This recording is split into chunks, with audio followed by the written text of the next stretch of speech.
Ladies and gentlemen, boys and girls, hope I'll be having a great Monday night. Hope I'll be having a great start to your week. If not, hope this video can make it a little bit better. And man, oh man, we got to talk about our boy, Arch Manning. We got some not so great news. We're not doing no intro, none of that. I don't got time to waste, and you don't got time to waste either. We're jumping straight into this. We're not here to talk about the game itself on Saturday against, you know who, Mississippi State. And by the way, is there a harder team to evaluate in college football right now than the Texas Longhorns?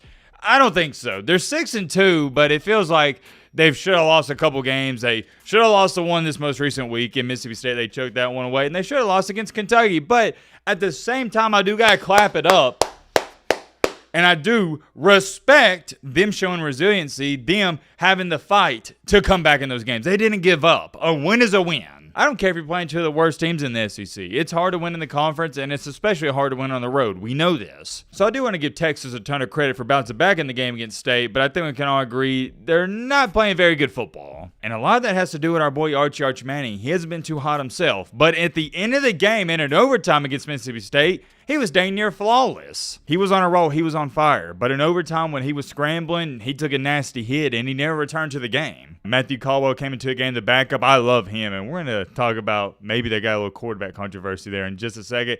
Throws an absolute beautiful, he dropped it in the bucket to give Texas the game-winning or go-ahead touchdown at the time. The Texas defense gets a stop, and that's all she wrote. Texas, they win the game. But now here we are.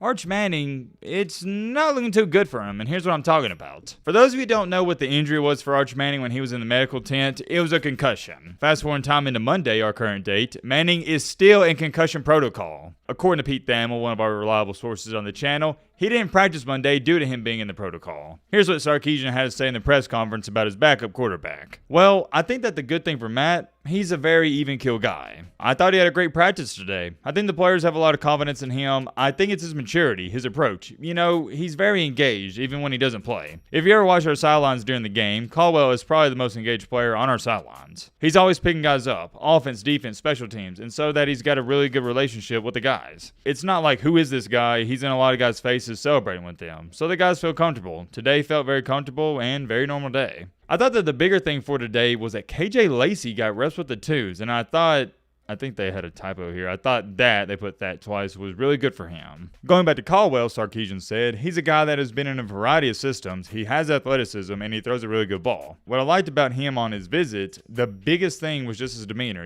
his approach to playing quarterback. It didn't seem too big for him here. He didn't feel entitled by any means. He was a guy who just wanted an opportunity, and that's what we were looking for. Someone who had taken some snaps in college football. He's making the most of his opportunities. He's played well every time that we put him in the game. Whether it's been at the end of the games, with the long runs, with the passes, whether it's been at Florida where he'd come in and throw a ball around Wingo on an in cut, whether it was in this game. What gives me confidence is who he's been. So we feel very comfortable with Matt whenever he's in the ball game. And there's some more things he said, but I touched on the main points. To make a long story short, Texas, Sarkisian, they're confident in Matthew Caldwell, and I think rightfully so. I don't mean this as disrespect to Arch Manning if he would want to tell you this way, or you as a Texas fan want to tell you that way. I'm not mad at you.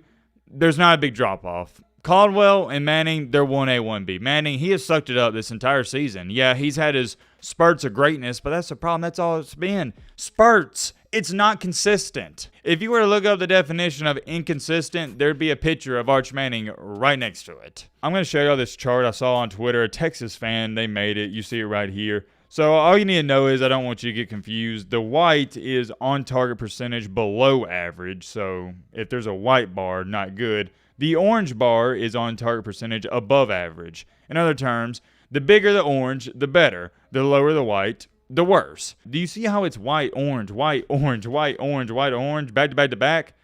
That's inconsistent football play. For example, against Ohio State, not good. San Jose State, good. Against UTEP, very bad. Against Sam Houston, very good. Against Florida, very, very, very bad. He was minus 14.5. Against Oklahoma, 15. That's great. Plus 15. Against Kentucky, minus 10. And against Mississippi State, plus 13.9. More of the story is, every other game, he's bad.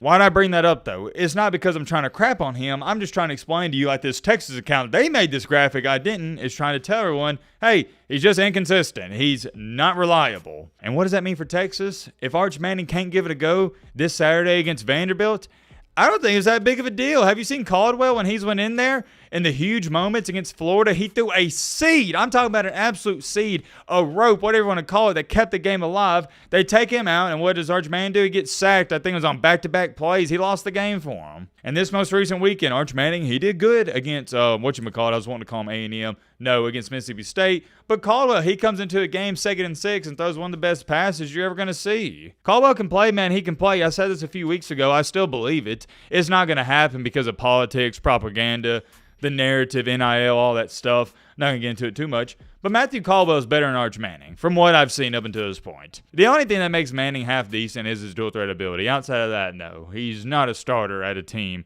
like a Texas, Bama, Georgia, Ohio State, schools like that. But the problem for Sarkisian in Texas, and you know this as good as well as I do, you can't bench Arch Manning. We're talking about Arch Manning. He is the golden child. You can't do that to him. One thing to note, and this is definitely something you need to keep your eyes on, if Arch Manning were to say, for the sake of this video, he can't give it a go on Saturday, he's not healthy. And Matthew Caldwell, he's going to play from quarter 1 to quarter 4. Well, that changes everything for this Texas offense because with Arch Manning, it is way different. This offense currently, and it's not like Sarkisian couldn't adapt and adjust. He could do so. He's one of the brightest minds in the game. But currently, it is designed for a dual threat quarterback. Caldwell is not that. So it'll be really interesting to see how it changes up because I think you'll see more of a passing game out of Sarkisian with Caldwell in there compared to a we talked about a dual threat attack. I know Texas fans are scoffing at the thought that Vanderbilt, even though Vanderbilt's legit, they're a top 10 team, could beat them. But I'm telling you, it can happen. It's not like, it'd have to be some shot in the dark or some March Madness upset, a 15 seed over a 2 seed. No. I view this game as like, since we're talking about March Madness, 10 versus 7. Vanderbilt has a much improved defense, way better defense compared to last year, and we know what their offense and Pavia brings to the table. Hopefully Manning can give it a go. And let me know in the comment section, does your opinion on this game change whether or not Arch Manning plays? For me, not so much. I'm curious, what is the line for this game? Hold on, give me a second. I'm pulling it up. It should be, I'm hoping, for Texas' sake. Yeah, they got to be favored in this, right? It is at Texas. What time do they play it to? Oh, wow. I thought Texas was going to be favored by at least 5-6 points. No, Texas minus 1.5. Ooh. 11 a.m. kickoff. You know, you can't even call it a trap game because Vanderbilt's the 9th ranked team in the country. It's not a trap game. You know Vanderbilt's a good team. Texas, I struggle calling them a good team, but they're not average. They're in between average and good. It's going to be a pretty interesting ball game. We're going to find out a lot about Texas. If they can go in there and just ground and pound Vanderbilt, beat them by, we'll say 17, 20 points, that would really impress me. This isn't a preview or prediction video, but as where it stands right now, I think it's going to be a crap show. It's going to be one of those ugly games like every single game has been this year for Texas. They haven't looked dominant the entire season. And this is the outsider's perspective. I'm not a Texas fan by any stretch of imagination. But I've been severely disappointed with this team. And it's not just quarterback play. It's everywhere. Even the defense, who I thought was really good. Heck, you gave up 38 to Mississippi State. Are you kidding me? 38? Sure, you got some stops at the end of the game, but that doesn't take away what you did before that. 38 points! Crazy, man, crazy. And I can't imagine the chaos that's going to ensue if Vanderbilt wins at Texas. I bet people are going to call for Sarkisian's job. Many more things I could say. We're going to end it off here. Let me know your thoughts down below. But